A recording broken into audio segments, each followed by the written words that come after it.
मिट्टी की खुशबू और उसका इंतजार। एक किसान के बेटे की प्रेम और संघर्ष की कहानी। मध्य प्रदेश के एक छोटे से गांव में सुबह सूरज जैसे ही निकलता, खेतों में हल चलने की आवाज आने लगती। वहीं रहता था अर्जुन। मिट्टी से सना चेहरा, लेकिन आंखों में बड़े सपने। उसके पिता रामलाल किसान थे, सालों से कर्ज में डूबे। मां सावित्री बीमार रहती थीं। घर में 2 वक्त की रोटी भी कभी पूरी, कभी अधूरी। लेकिन अर्जुन अलग था। वो खेत जोतते हुए भी आसमान देखता था, जैसे पूछ रहा हो, क्या मेरी किस्मत भी बदल सकती है? गांव के स्कूल में एक नई लड़की आई, सिया। साफ आंखें, शांत स्वभाव। अर्जुन पहली बार उसे देखकर चुप हो गया। एक दिन स्कूल के बाद सिया ने पूछा, तुम हमेशा इतने चुप क्यों रहते हो? अर्जुन बोला, क्योंकि मेरे सपने बहुत बड़े हैं और जेब बहुत छोटी। सिया मुस्कुराई। उसी दिन से दोनों की दोस्ती शुरू हुई। समय बीता। दोस्ती कब प्यार में बदली पता ही नहीं चला। लेकिन अर्जुन डरता था। उसे पता था, प्यार के लिए पैसा नहीं, लेकिन जिम्मेदारी चाहिए। एक शाम नदी किनारे सिया ने कहा, अगर तुम मुझसे प्यार करते हो तो वादा करो पहले खुद को साबित करोगे। अर्जुन ने पूछा, अगर मैं हार गया तो? सिया बोली, तो मैं तुम्हें फिर से खड़ा करूंगी, लेकिन कोशिश छोड़ने नहीं दूंगी।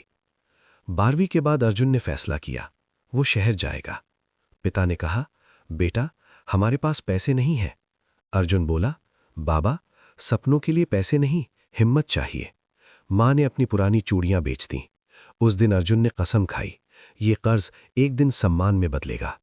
शहर, शोर, अकेलापन। दिन में मजदूरी, रात में स्ट्रीट लाइट के नीचे पढ़ाई। कई बार भूखा सोया, कई बार रिजेक्शन मिला। एक बार तो वो टूट गया। फोन उठाया, सिया को कॉल किया। मुझसे नहीं होगा, सिया ने शांत आवाज में कहा। तुम्हें करना ही होगा, क्योंकि तुम्हारे पीछे तुम्हारे माँ बाप का सपना खड़ा है। उस दिन अर्जुन फिर खड़ा हुआ। एक दिन गांव से खबर आई, पिता की तबीयत गंभीर है। अर्जुन भागता हुआ पहुंचा। पिता ने हाथ पकड़कर कहा, बेटा, गरीब पैदा हुए हैं, लेकिन गरीब मरना जरूरी नहीं। कुछ दिनों बाद पिता चल बसे।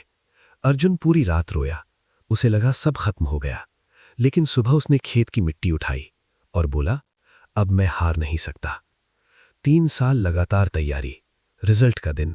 हाथ कांप रहे थे, दिल जोर से धड़क रहा था। लिस्ट खुली। नाम था अर्जुन रामलाल। वो अफसर बन चुका था। गांव में पहली बार किसी किसान का बेटा अफसर बना था। मां की आंखों में गर्व था। सिया चुपचाप खड़ी थी। अर्जुन उसके पास गया, मैं जीत गया, लेकिन ये जीत हमारी है। सिया बोली, मैंने सिर्फ तुम्हें याद दिलाया था कि तुम कौन हो। सच्चा प्यार आपको कमजोर नहीं बनाता, वो आपको इतना मजबूत बनाता है कि दुनिया की हर मुश्किल छोटी लगे। गरीबी आपकी शुरुआत है, मंजिल नहीं। और याद रखना, अगर तुम्हारे पास कोई है जो तुम्हें गिरने नहीं देता, तो समझो भगवान ने तुम्हें सबसे बड़ा तोहफा दे दिया।